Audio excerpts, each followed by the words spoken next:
Muy bienvenidos nuevamente a un estudio de la palabra de Dios. Es un placer saludarles e invitarles a que juntos estudiemos la lección de esta semana. Recuerde, este estudio es solamente introductorio para animarle a usted a que tome su Biblia, tome su folleto y la estudie por su cuenta. Antes de entrar en el estudio, vamos a tener palabras de oración. Padre nuestro que estás en el cielo, te damos gracias, Señor, porque hasta hoy nos has permitido la oportunidad y la libertad de estudiar tu santa palabra. Pedimos que el Espíritu Santo esté con nosotros, nos dirija en este estudio y pueda ser de gran bendición para el crecimiento de nuestra vida espiritual. Bendice a mis amigos y hermanos que han de ver a través de esta plataforma. Te lo pedimos en el nombre de Jesús. Amén. Muy bien, mis amados, es un placer nuevamente estudiar con ustedes esta lección tan maravillosa. Seguimos con el estudio de las profecías a través de los símbolos e imágenes que nos dan un panorama más sencillo para entender el lenguaje profético que Dios nos ha dejado en su santa palabra. Ahora, esta semana, estudiaremos imágenes tomadas del matrimonio, lección número 3. Es algo muy hermoso poder estudiar algo muy conocido, de mucha trascendencia también para cada uno de nosotros. Y el texto que tenemos para memorizar se encuentra en el libro de Apocalipsis, capítulo 19 y versículo 9. Y leemos de la palabra de Dios. Y él me dijo, escribe, bienaventurados los llamados a la cena de bodas del Cordero. Además, me dijo, estas son palabras verdaderas de Dios. La Biblia contiene muchas historias de amor que revelan poderosamente diversos aspectos de la salvación y del amor de Dios hacia su pueblo, hacia sus hijos, hacia nosotros.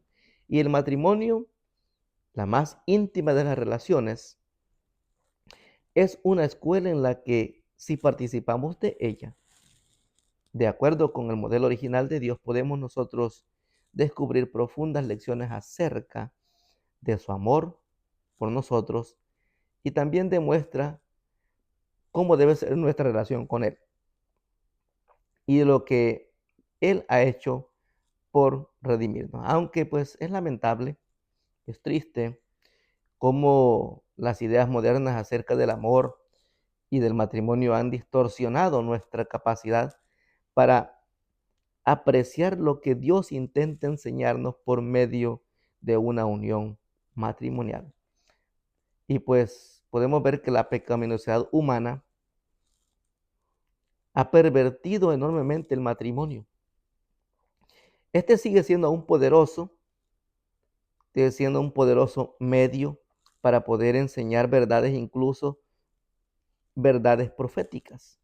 Y además de promover también la dicha humana, el matrimonio debería ser una escuela en la que aprendamos profundas lecciones acerca de nosotros mismos y de nuestra relación con Dios. Así que esta semana vamos a estar estudiando acerca de lo que Dios dice acerca del matrimonio. También vamos a analizar ejemplos de matrimonios bíblicos adecuados e inadecuados. Esto nos va a ayudar a nosotros a comprender cómo se relaciona Dios con su pueblo, incluso cuando nosotros lo decepcionamos. Además, aprenderemos algunas lecciones acerca del amor que nos servirán para entender mejor los eventos en los últimos días.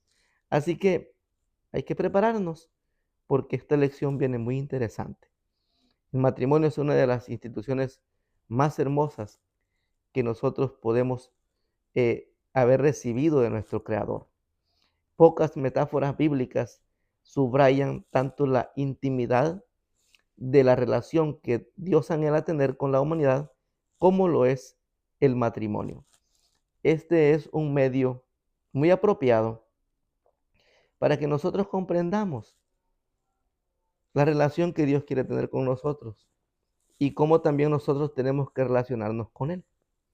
Esta es una institución en la que todos aquellos que ya disfrutamos de las bendiciones del matrimonio, podemos encontrar lecciones maravillosas y prácticas para entender cómo debe ser nuestra relación como iglesia, como pueblo para con Dios, cómo Dios nos considera también.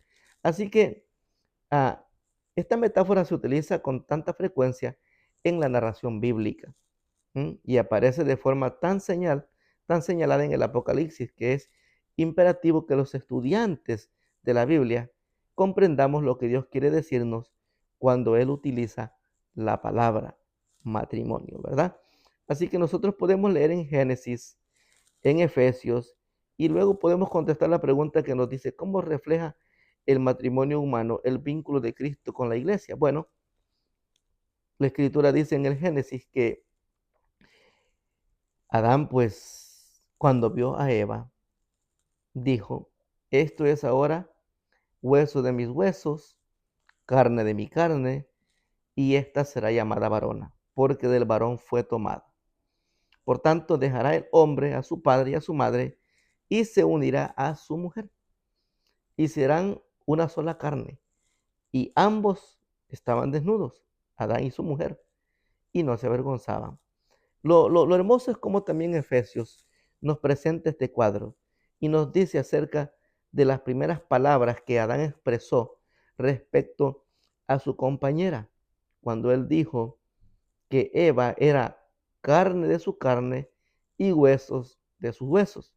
Él dice, el apóstol Pablo, escribiendo los Efesios, dice, porque nadie aborreció jamás a su propia carne, sino que antes la sustenta, la cuida, como también Cristo a la iglesia. Porque somos miembros de su cuerpo y de su carne y de sus huesos. Por esto dejará el hombre a su padre y a su madre y se unirá a su mujer. Y los dos serán una sola carne. Grande es este misterio, dice el apóstol Pablo. Y él hace una aclaración y dice, mas yo digo esto respecto de Cristo y de la iglesia. Bueno,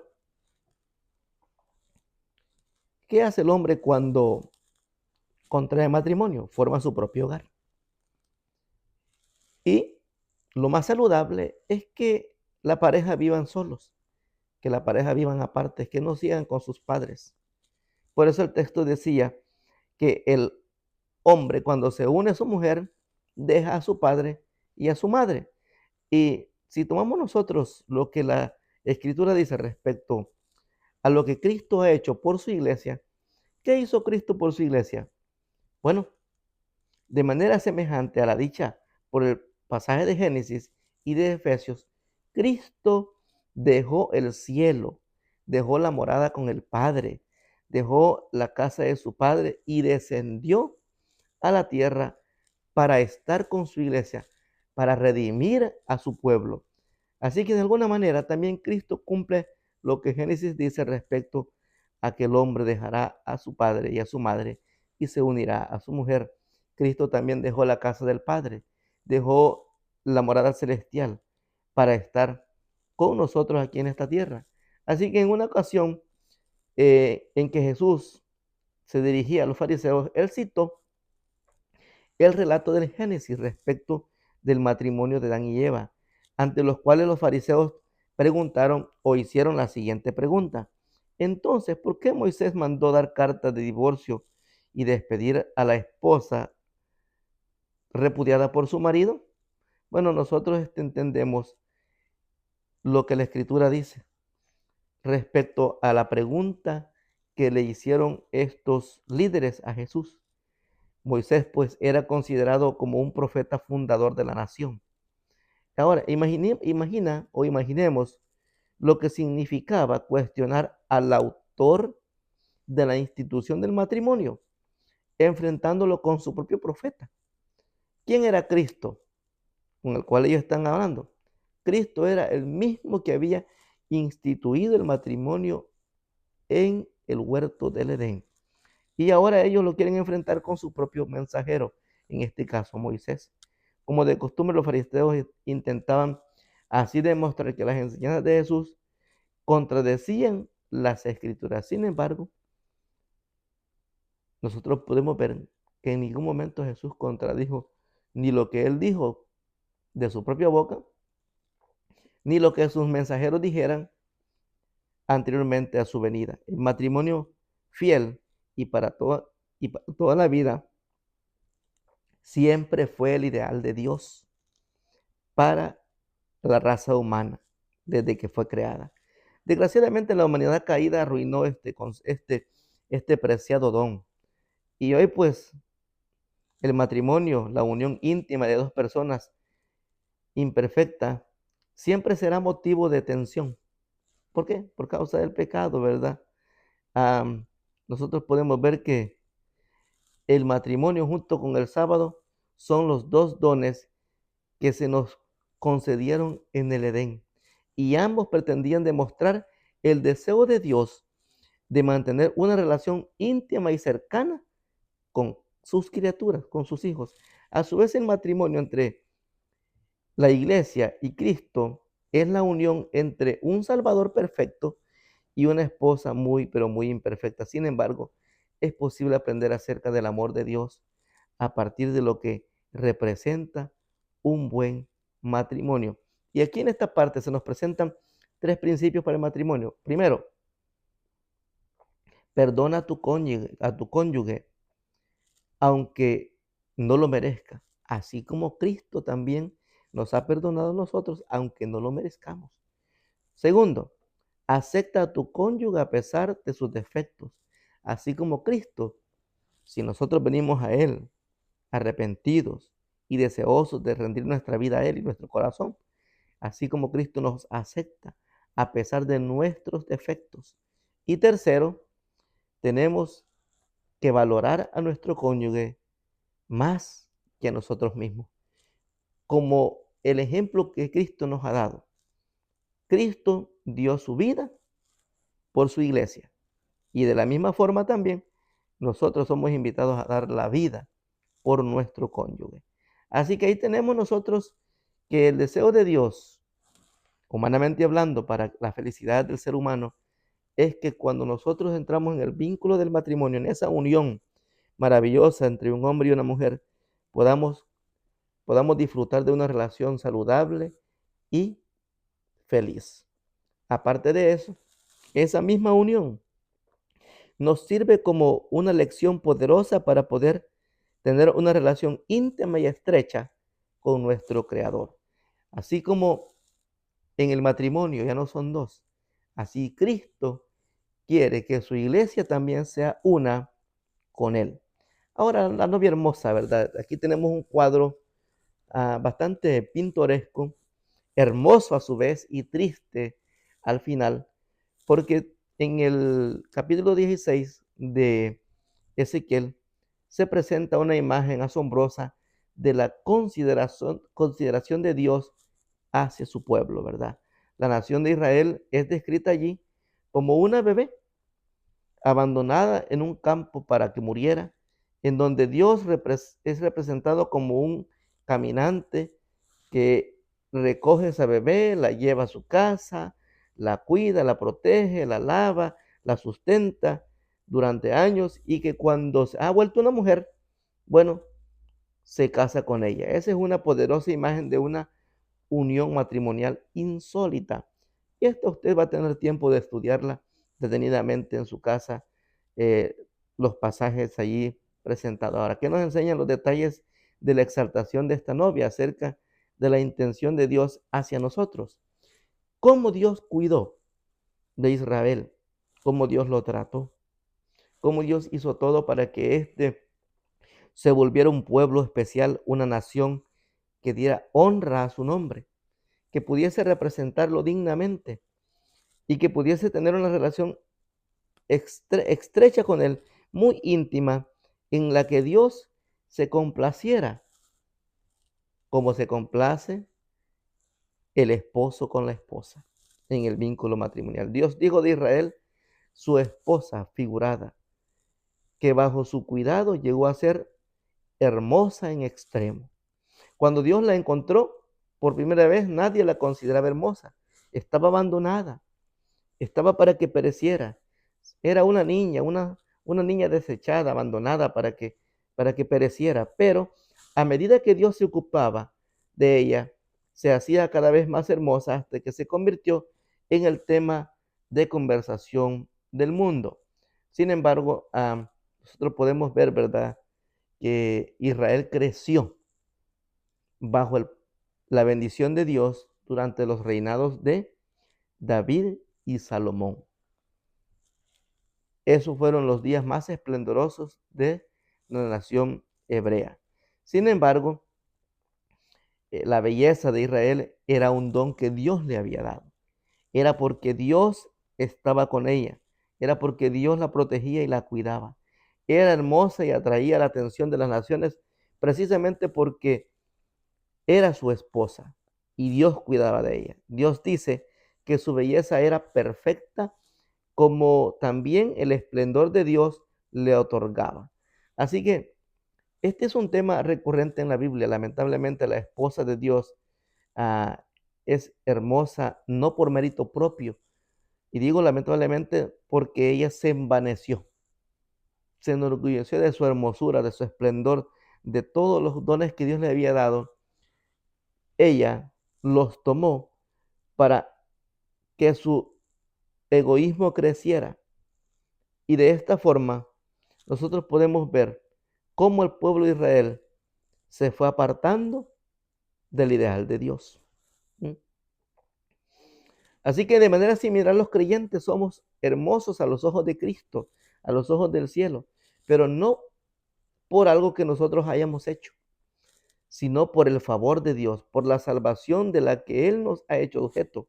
Somos hermosos porque estamos cubiertos de su justicia, la justicia de Cristo Jesús.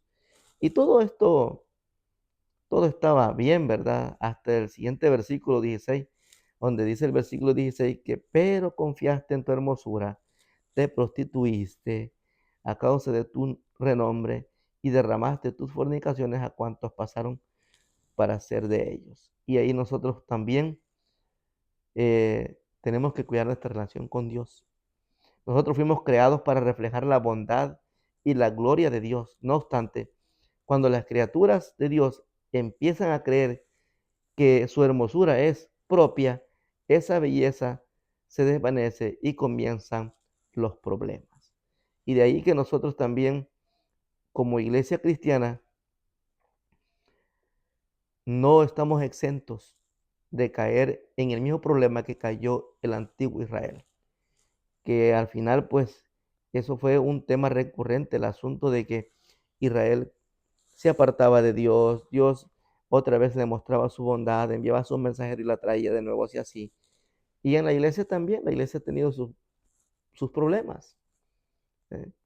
Y Dios ha tenido que levantar en cada época un remanente para que su nombre permanezca entre los seres humanos. Y ahora nos toca a nosotros.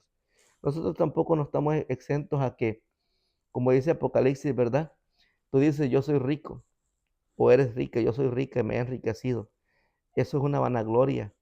Sin embargo, Apocalipsis dice para la iglesia de hoy, no te das cuenta que eres una miserable, eres ciega, eres desnuda. ¿Eh? Así que la belleza espiritual de la iglesia, sus éxitos se deben al don de Dios, a la misericordia de Dios. Y ahí tenemos nosotros a la esposa ramera de Oseas, ¿verdad? Este es un cuadro que representaba muy bien a la nación de Israel en su tiempo. ¿Mm? La petición de Dios al profeta fue que tomara una mujer de dudosa reputación, promiscua, y que se casara con ella. De esta forma Dios estaba utilizando a Oseas para ayudarnos a comprender desde la perspectiva divina el dolor que le provoca el pecado y la rebelión de los seres humanos. Dios había elegido con amor a una esposa, en este caso al pueblo de Israel, pero ésta lo engañó una y otra vez. Pese a ello, nosotros podemos ver que sorprendentemente el Señor, como en el caso de Osea, ¿verdad? que lo abandonó, o sea, volvió a tomarla, le volvió a restaurar. Así también nosotros podemos ver en la Escritura que Dios, a pesar de que nos apartamos de Él, Dios siempre con su bondad nos llama y nos cubre y intenta reconciliarnos con Él. ¿Mm? Y nosotros podemos ver que al final la misericordia de Dios todavía se sigue interponiendo, ¿verdad? Y nosotros tenemos aquí unas preguntas donde dice, ¿qué tipo de prostitución es mencionada aquí? ¿Qué lecciones podemos aprender acerca de la iglesia cristiana de la historia de Oseas? ¿De qué manera ha repetido la iglesia los pecados de Israel, el antiguo Israel? Bueno, la Biblia revela que los errores del antiguo Israel o el Antiguo Testamento serían repetidos también en gran medida por la iglesia cristiana. El pueblo que debía o que había hecho un pacto con Dios se descarrió antes del exilio al adoptar las prácticas idólatras de las naciones paganas, las naciones vecinas. Y nosotros también, ¿verdad? La iglesia fue contaminada con esas ideas de Arrio, ¿m? En donde tuvo que intervenir el emperador, ¿verdad? Romano Constantino. Y pues el pueblo de Dios se alejó de su relación con él para encontrar en otros las presuntas soluciones a sus problemas. Así que nosotros como cristianos de este tiempo también no estamos exentos en caer, en apartarnos.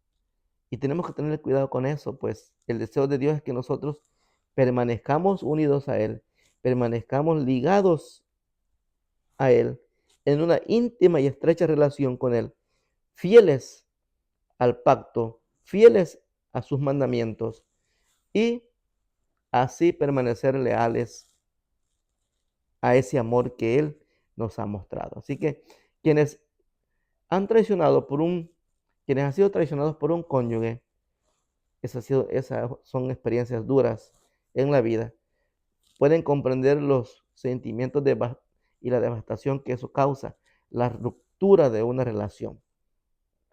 ¿Mm? También eso ayuda a entender lo que sucede entre la fidelidad de su pueblo con Cristo, lo que produce, la tristeza que le causa. Lo más asombroso de la historia de Oseas sea que cuán lejos llegó para redimir a su esposa descarriada.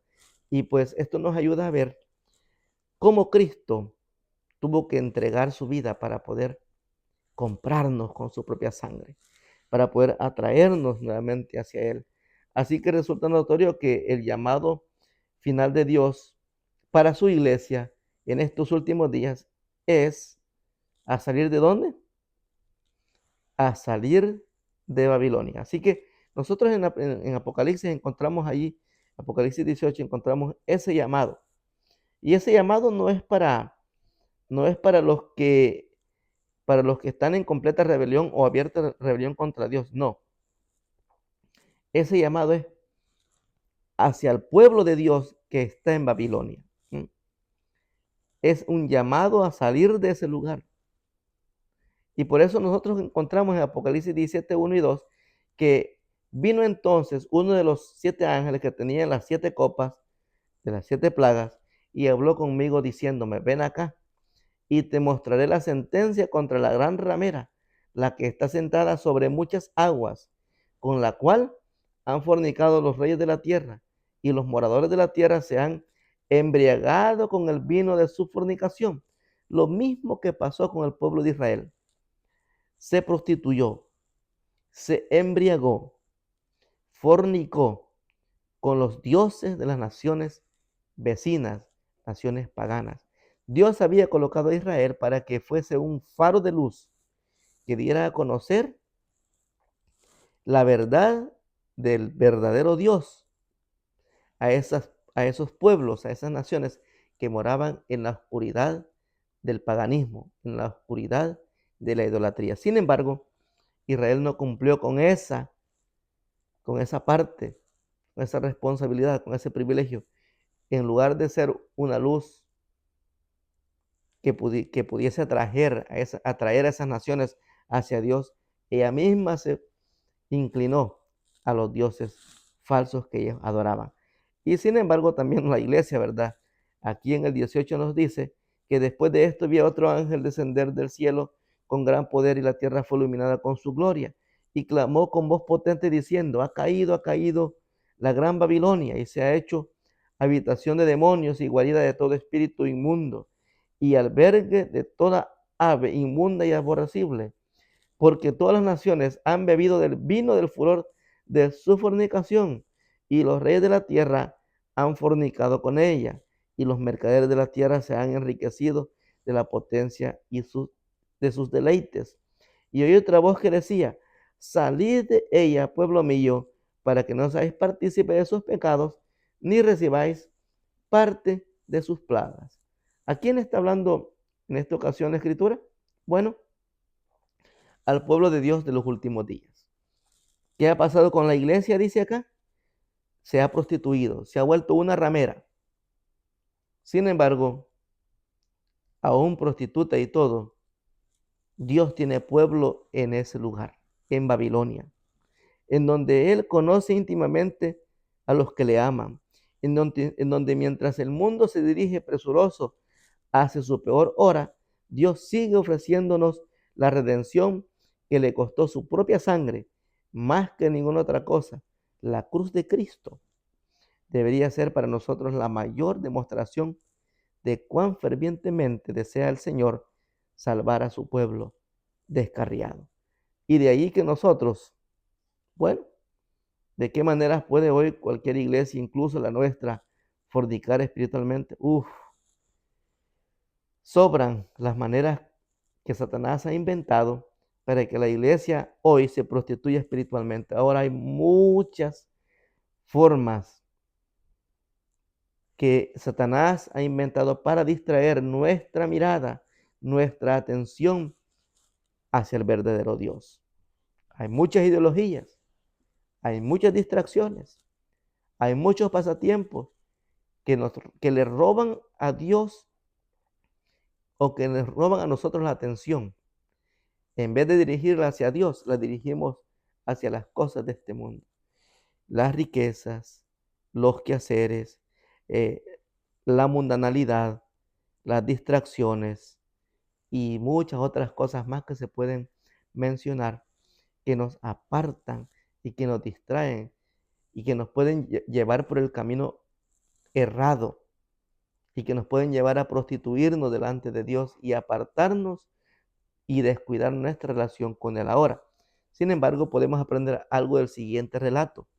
Y este relato siguiente se encuentra en el Génesis capítulo 24, en donde Abraham hace juramentar a su siervo Eliezer para que vaya a la tierra donde él salió para conseguir una mujer para su hijo. Porque al igual que el consejo de Pablo es, no os unáis en yugo desigual con los infieles, Abraham tenía temor de que si su hijo tomaba una mujer en matrimonio de las naciones donde él vivía, naciones idólatras, su hijo también iba a seguir en pos de esos ídolos y la verdad de Dios estaba en peligro de desaparecer. Por eso el consejo de Dios para estos días, para la iglesia de hoy, para los jóvenes de hoy, es que cuando van a tomar una decisión crucial como esa, de elegir una compañera o compañero para el resto de su vida, lo hagan de su misma fe.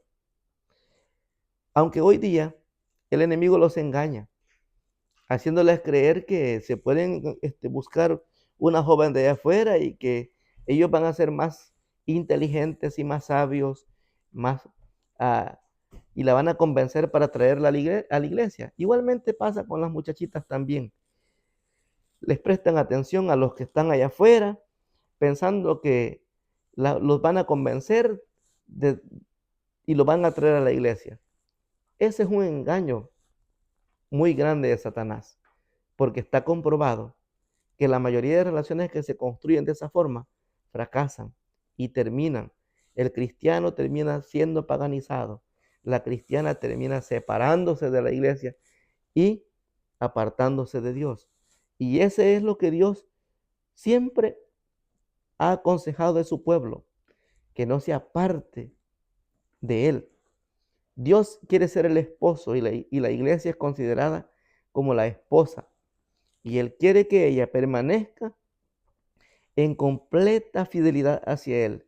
Y el relato de Génesis acerca de Isaac y Rebeca nos muestra la importancia que tiene de elegir bien y de elegir de nuestra misma fe, de nuestro mismo pueblo.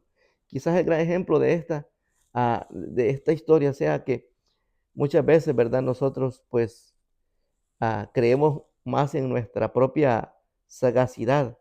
Sin embargo, el enemigo es tramposo. ¿Mm? Es tramposo. Y nos pueden trampar. ¿Eh? Tenemos que tener cuidado con eso. Sin embargo, nosotros podemos ver cómo el siervo de Abraham tuvo éxito, ¿verdad?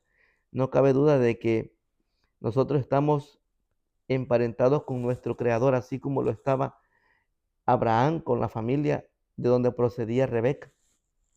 Ve, le dice al siervo, y búscame una muchacha de mi propia familia, de allá de mi parentela, de los que conocen, de los que tienen el conocimiento del Dios al que yo sirvo, del Dios al que yo adoro. No me la vayas a tomar mujer de estos paganos, de estos idólatras. Ese cuidado lo tuvo Abraham y nosotros también tenemos que tener ese mismo cuidado cuando nosotros hacemos o prestamos el oído para escuchar doctrinas de hombres, para escuchar a engañadores que utilizan la palabra de Dios para apartarnos del camino que Dios nos ha establecido. Y ahora hay muchos. Jesús mismo nos advirtió en Mateo 24 que por ahí saldrían muchos falsos profetas y falsos cristos y a muchos iban a engañar. Dios quiere que tengamos relaciones sanas con Él. Y por eso Dios le advierte a su pueblo, a su iglesia, así como le advirtió a Israel, que por haberse apartado y haber fornicado con las naciones paganas, les vendría el castigo y fueron llevados cautivos por Babilonia. El rey Nabucodonosor se llevó presos a la nación de Israel y quemó las ciudades. Así también Dios advierte a su iglesia de estos últimos días a que mantenga su fidelidad a Él. Una fidelidad que no tiene precio porque Cristo nos compró con su propia sangre. Ahora dice a todo aquel que hace alianzas con los reyes de la tierra, en este caso con la iglesia, que se vuelve una ramera y que se prostituye tras los deleites de este mundo, el Señor dice que tiene preparada una, un juicio para ellos. Hay un juicio en contra de ellos. Aunque todavía nosotros tenemos, ¿verdad?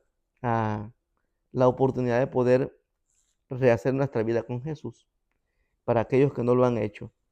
Es algo paradójico este asunto porque mientras a la iglesia se le advierte del peligro del juicio, de apartarse del esposo, por el otro lado el Señor dice que todos aquellos que lavan sus ropas en la sangre del Cordero van a poder disfrutar de la boda, de la cena de bodas del Cordero. Así que cuando nuestro mundo llegue a un punto, ¿verdad?, en el que los corazones se hayan endurecido tanto que no haya lugar para el arrepentimiento, la Escritura dice que no tendrá sentido continuar la historia y prolongar el sufrimiento producido por el pecado desenfrenado, y Dios le pondrá fin. El tiempo de gracia se terminará, y aunque hay pesar por los perdidos, quienes han sufrido bajo la dispensación del pecado, pueden celebrar que finalmente ha terminado y que la tierra es restaurada de acuerdo con el designio original de Dios.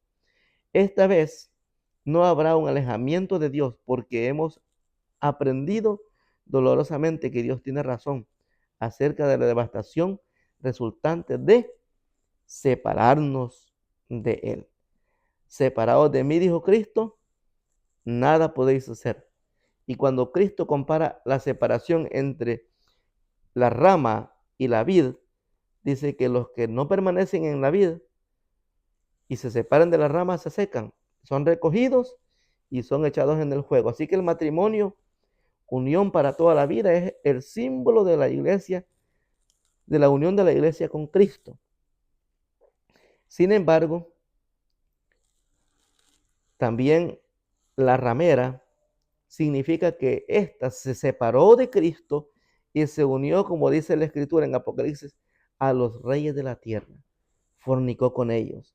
El espíritu que Cristo manifiesta a su iglesia es el mismo espíritu que debe reinar en el hogar, en la familia, en las parejas. Cristo sufrió un dolor inimaginable cuando el género humano lo rechazó y se entregó a otros dioses, entregó a dioses ajenos sus afectos, que solamente Cristo merece. Aún así, Cristo se entregó por nosotros y pagó en sí mismo por nuestras infidelidades y adulterios, para que si nos arrepentimos y nos apartamos de ellos, bueno, vivamos para siempre, conforme a su promesa. Sin embargo, para que eso ocurra, tenemos nosotros que hacer un pacto de fidelidad con Cristo. Por eso es que esta lección de esta semana nos ayuda a entender cómo en la profecía bíblica la iglesia está representada por dos mujeres. Una mujer con un vestido blanco y una mujer con un vestido rojo. La mujer que tiene el vestido rojo es la mujer que se apartó de su marido, se apartó de Dios y siguió en pos de la infidelidad. Y la mujer que está vestida de blanco es la iglesia de Cristo, que permanece fiel a Cristo, que permanece fiel al novio y que pronto vamos a celebrar esa cena de bodas. ¿Dónde tú quieres estar? ¿Dónde yo quiero estar? Esa es decisión que nosotros tenemos que tomar. Pero hoy tenemos a la iglesia y tenemos el matrimonio como una poderosa enseñanza para poder entender el deseo de Dios para nosotros y para poder entender cuánto Dios nos ama y cuánto Dios quiere que nosotros entremos en relación con Él, una relación de fidelidad, no una relación en la que podamos ser engañados, que estemos pensando que servimos a Dios como la nación de Israel. Ellos pensaban que servían a Dios, pero se habían desviado en pos de dioses ajenos. No apartemos la mirada de Cristo y siempre permanezcamos siguiendo sus consejos. No rompamos ese pacto que Él ha hecho con nosotros y un día estaremos gozando de esa gran fiesta de bodas. Que el Señor te bendiga.